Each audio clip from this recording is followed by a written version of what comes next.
here's your wrestling news for March 29th, 2021.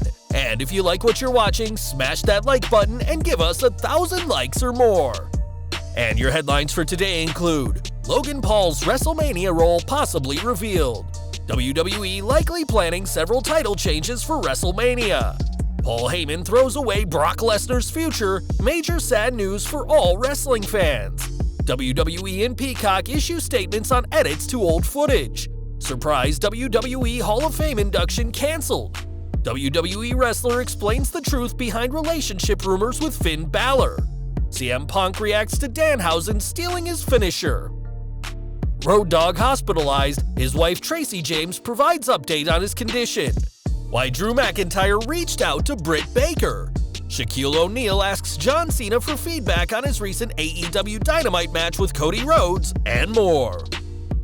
We're starting off today with SmackDown, as this Friday's show will see Logan Paul attend the premiere of Sami Zayn's Conspiracy documentary trailer, but fans can expect to see a lot more of him. Ringside News are reporting that Paul will stick around WWE and will be present for Zayn's Wrestlemania match with Kevin Owens. One source said that the creative direction for the match is based around using Paul's celebrity participation in some way, with Dave Meltzer speculating he could be the guest referee. Stephanie McMahon has recently spoken openly about WWE desires to book celebrities, sports stars, and other pop culture influencers in their programming. Whilst many fans may not know or care about who Logan Paul is, he, like Bad Bunny, is massively popular with a younger demographic, a market WWE could capitalize on with his appearance at WrestleMania. So far, WrestleMania 37 has 6 title matches confirmed, and fans shouldn't expect many current champions to walk away with the gold. According to the latest betting odds from BetOnline, almost all the champions walking into WrestleMania are the underdogs, with the only champions projected to retain their titles being WWE Champion Bobby Lashley and Universal Champion Roman Reigns.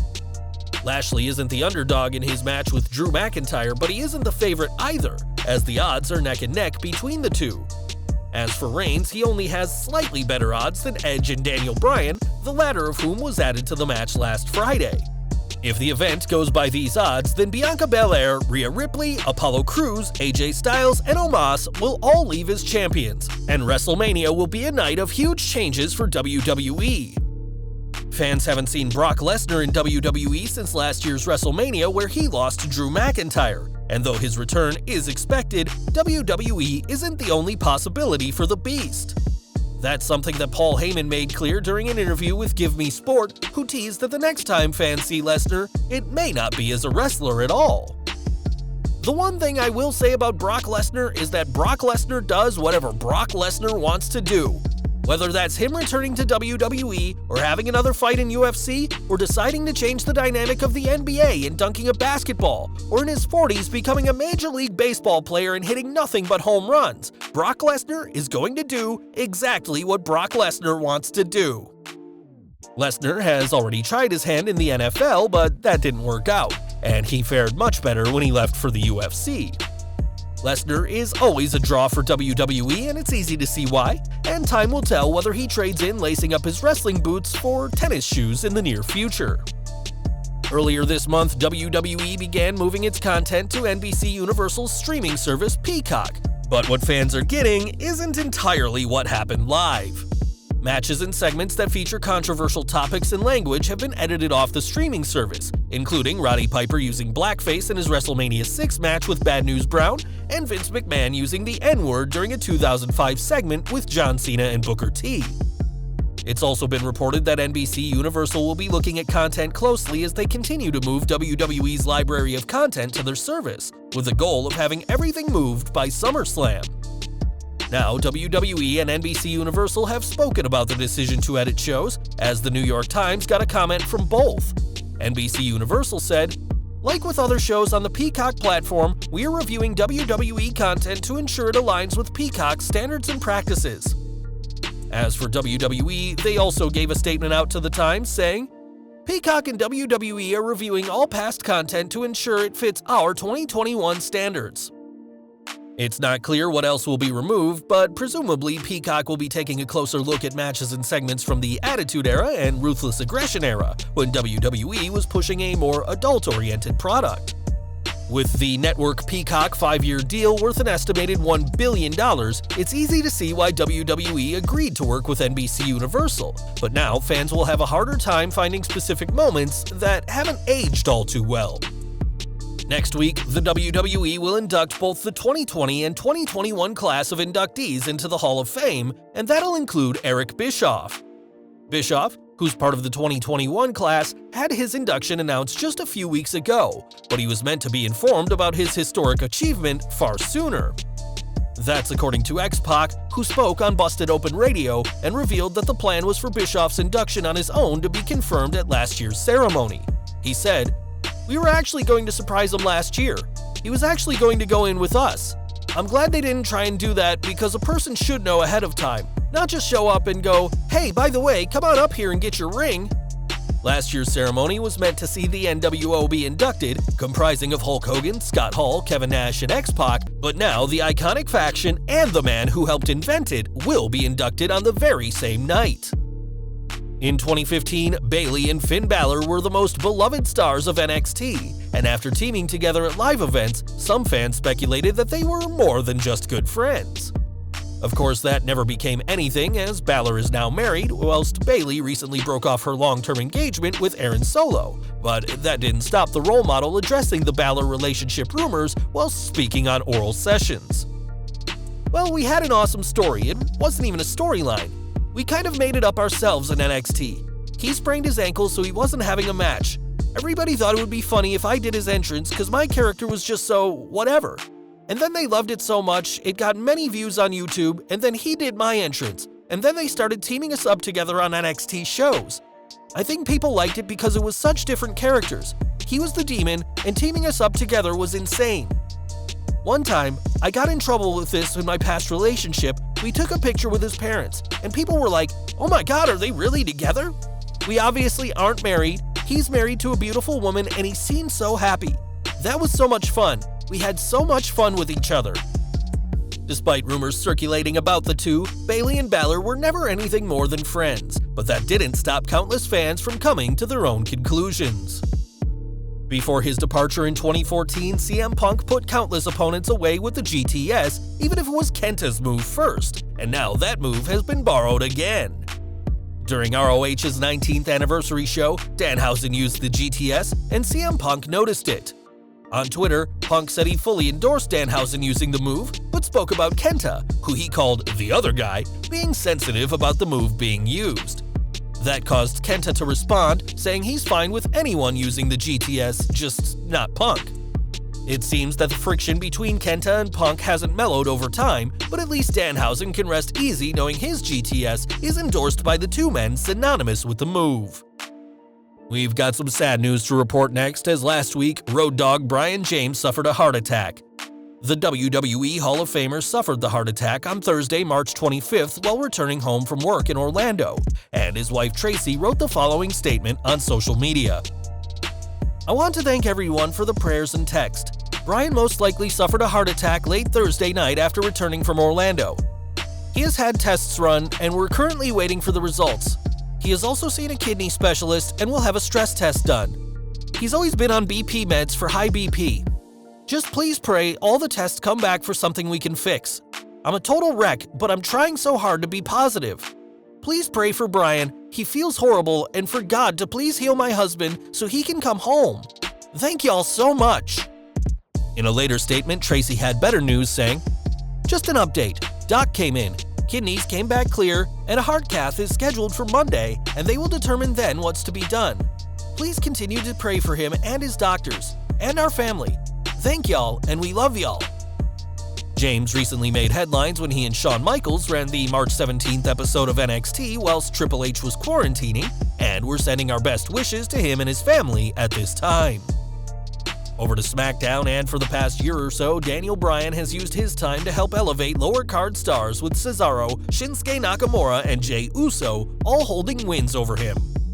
As a 20-plus year veteran of wrestling, Bryan has faced almost every big name out there, but there are some stars that remain on his bucket list. While speaking to TalkSport, Bryan said he'd love to have a match in 10 years' time with Bailey Matthews, the son of his old mentor, William Regal. Bryan added that Matthews, who only recently signed with WWE, is doing very well for his experience level, as the former WWE World Champion has high expectations for the NXT UK upstart. Bryan also works in WWE on SmackDown's creative team, but that doesn't mean he has a major influence on the show.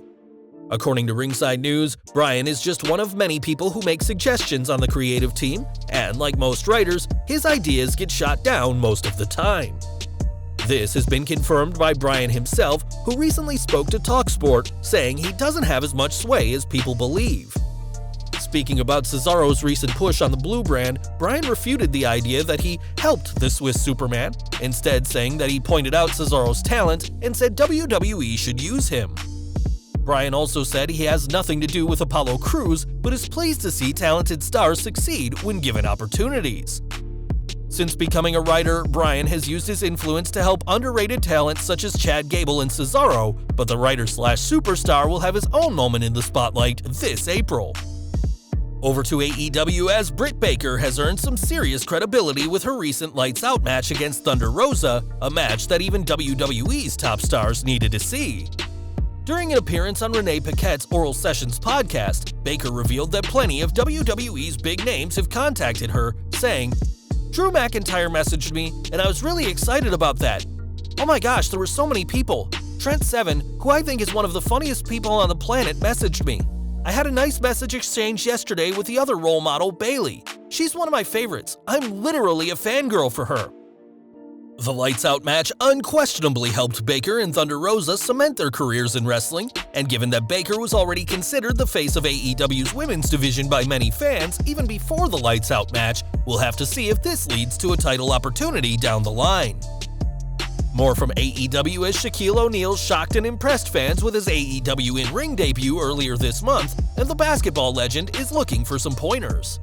On TNT's NBA post-game show, Shaq was joined by John Cena, who donned his Peacemaker costume from the Suicide Squad movie, and O'Neal even asked Cena about his match in AEW. Given that Cena is the ultimate WWE lifer, the 16-time world champion smartly avoided mentioning the competition and instead praised Shaq as being on the Mount Rushmore of sports entertainers. Cena added that Shaq could still be a big name in WWE, and we have to give credit to Big Match John for how he handled what could have been a dangerous interview about the opposition company. Few superstars know John Cena better than Randy Orton, as the pair have feuded multiple times over the Viper's near 19-year tenure on WWE's main roster. At 40 years old, Orton has had a career most wrestlers could only dream of, and he doesn't plan on slowing down. Speaking on the Broken Skull sessions, Orton said he plans to wrestle for as long as he can, just as long as his shoulder holds up, alluding to the shoulder issues that have plagued his career. Already a 14-time world champion, Orton doesn't plan on slowing down, and if this is the case, it's entirely possible he could reach or even surpass the 16 reigns of Cena and Ric Flair. In and out of WWE, The Rock has had plenty of success, but recently, he lost out in a major way. According to a study by Google, Prince William is the world's sexiest bald man according to Google searches for the word sexy plus bald celebrities, whilst The Rock is far lower down in 9th place. Losing out to the likes of Bruce Willis, Pitbull, and Michael Jordan, fans weren't happy to see the Brahma Bull in 9th, and his name was quickly trending on social media. Some users even argued that Steve Austin is more deserving of the sexiest bald man title than the future King of England, and we doubt the Prince would be able to hold his own against the two bald legends in the ring. Back to the ring, and whilst Wrestlemania 37 will take place in front of live fans, that experience will be a one-off, as the post-Mania Raw will emanate from the Thunderdome's new home in the Yuengling Center in Tampa, Florida. Last week, we reported that WWE has no plans of hosting shows with fans in the first half of 2021, but we may have an idea of when fans will return. On the website for the Yuengling Center, WWE is booked to be there until Tuesday, August 3rd, which will make the August 2nd Raw the company's last show in the venue. With much of the United States reopening and sports events hosting fans, it's entirely possible that the Yuengling Center will be WWE's last host of the Thunderdome, and fans could once again be filling venues to watch WWE content this August.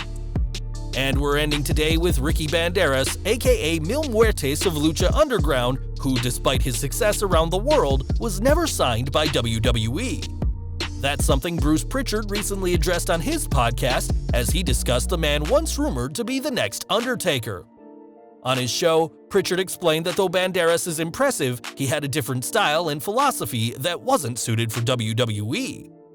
Pritchard didn't go into details about what this philosophy was, but given he's competed in Lucha Underground, CMLL, Impact, AAA, and MLW, it seems it's a philosophy many promotions had no problem with. Well guys, that's our news for today. Please share your comments below. Also hit the like button, subscribe to our channel, and hit the bell icon to receive all notifications. And as always, thanks for watching.